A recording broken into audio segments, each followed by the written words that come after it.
puntohan natin. Itong tungkol sa sabi ni Bato de la Rosa na nakakumit na. Ah, Malamang sabi niya dahil susuportahan nila ng bilang tito yung tinatawag ni Bato na Duterte Sebe. Yung pro-Duterte bloc. Susuportahan nila si Chis Escudero na maging Senate President. Nakakumit na daw sila. Kinumpirma ni Bato na nakakumit na rin. Nakakumit na rin na itong si Chis Escudero. Papalit na pagiging Senate President dito na parang naikumit na rin ni Chis Escudero kay Marcoleta na ito ang maging Blue Ribbon. Ibig sabihin siyang magiging chairperson o chairman ng Blue Ribbon Committee.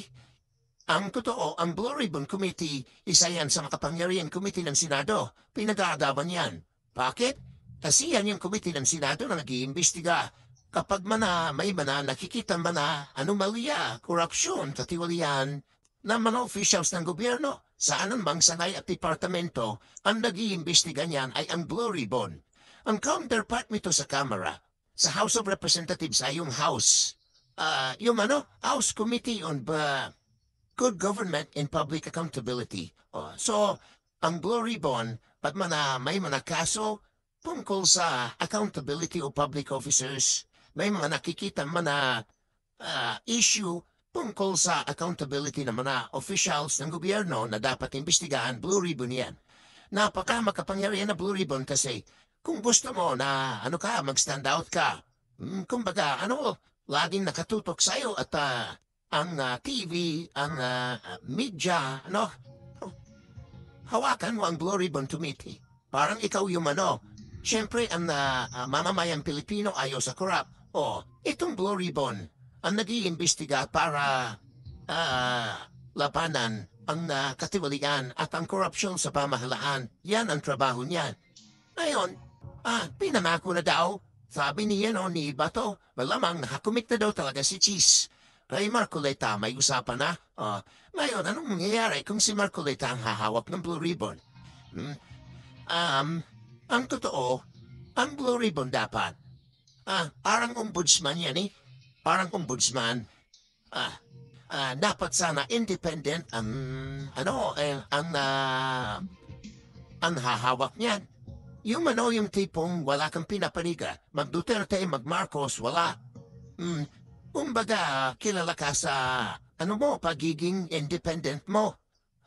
Walang sinasanto.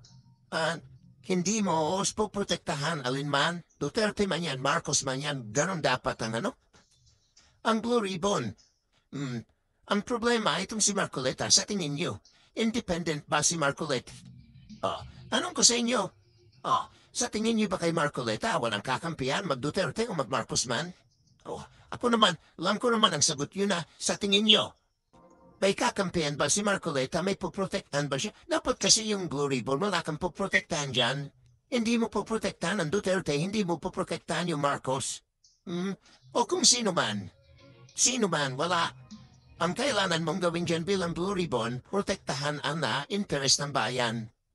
Hindi naman sa pagano, pero si Marcoleta, kilala naman natin si Marcoleta at alam naman natin kung ano siya. Kung ngayon, inaakusan kampo ng Marcos na parang ang ang mga kinakasuhan lang sa ilalim ng gobyerno ngayon ay yung mga kalaban sa politika. O di siyempre ang kalaban ng Marcos sa politika at ng Romualdez yung mga Duterte. Pero yung daw mga kasama ng administrasyon na nakakakomite ng tatiwalaan, hindi naman naimbestigahan. So, ang gagawin naman dito ni Marcoleta, malamang, ang gagawin naman yan, ang iimbestigahan naman ni Marcoleta, yung mga pinaniniwalaang katiwalian, korupsyon, na mga official na associated kay Romualdez, kay Marcos, ay di ba may sinabi na yan si Marcoleta? Dapat imbestigahan din yung confidential funds ng presidente. Dapat imbestigahan din yung confidential funds ng ibang ahensya. O di ba, ganun yung sinasabi ni Marcos. O ganyan ang gagawin niya. At yung mga pinaniniwalaan nila Marcoleta na katiwalian ng ampo nila Romualdez, yun din ang iimbestigahan yan. Tama naman yon, maganda naman yon. Tama naman talaga na imbestigahan ang mga pinaniniwalaan katiwalian kahit ang kasalukuyang pamahalaan. Wala naman talaga dapat piliin. Kaya lang ang problema rin kay Marcoleta, nagkampi ng Duterte. O, hapulin niya, iimbestigahan niya ang mga pinaniniwalaan katiwalian ng nakampo ni Marcos Romualdez, pero pagprotekta naman yung kila Duterte. Yan yung problema siya. Kaya lang, ewan ko naman dito kay Chis Escudero. Bakit si Marcoleta ang linagay sa Blue Ribbon? Ay ano nga eh. Ito kasi ang grupo ni Marcoleta, yung tinatawag ni Bato na Duterte 7. Diba? Yung Duterte 7. Si Marcoleta Padilla, si Bongo si Bato, si Amy, si Camille Villar, at saka si Mark Villar. 7. Duterte 7. Duterte 7. Oh, imagine mo naman kung nag-ambition ka na maging Senate President, automatic may 7 na. Oh, may 7 na suportado sa'yo.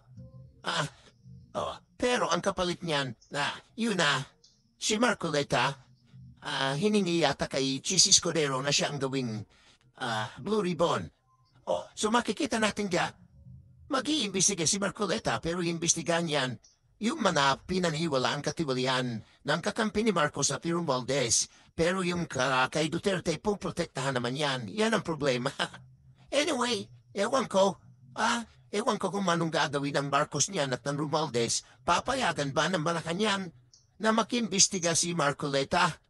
Tatamaan ang Malacanang yan, tatamaan ang mga Marcos at Romualdez niya. Kung nung panahon ni Duterte, sinigurado ni Duterte na ang Blue Ribbon noon, ang kampi niya.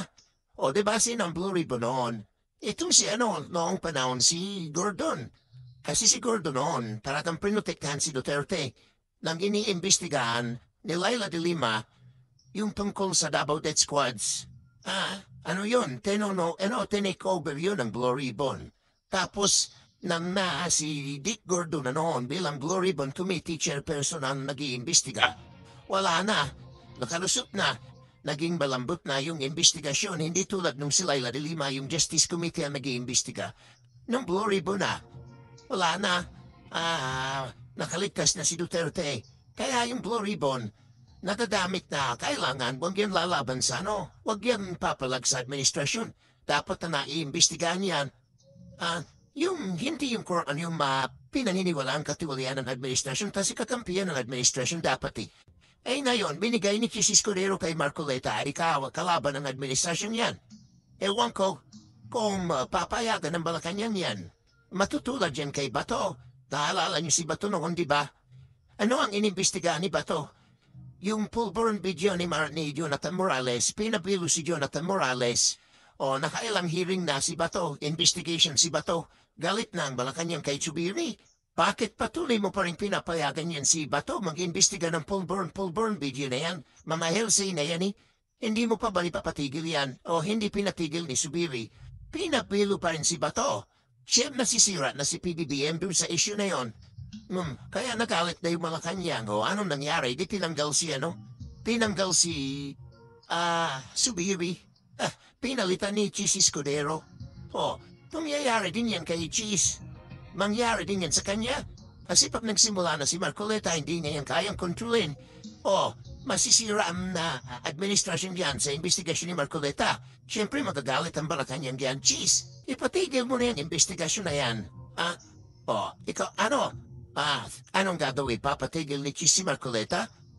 Mukhang hindi kaya ni patigil ni Chis yan kay Marcoleta. Lumaklalki na ang gulo ng mga pro-Duterte na yan. Sa tingin nila hawak nila si Chis Escudero sa ligi. Yan ang problema dyan. Anyway, abangan natin ang mga susunod na kabanata. No? Okay? Magandang araw sa inyong lahat. Mabuhay po tayo. Bunyog, halikan na kasama ka. Bunyog, kapag buklod ay may pag-asa. Luzon, Visayas, Mindanao, isa ang pananaw. Sa bagong Pilipinas ang bunyog isisigaw. Bunyog.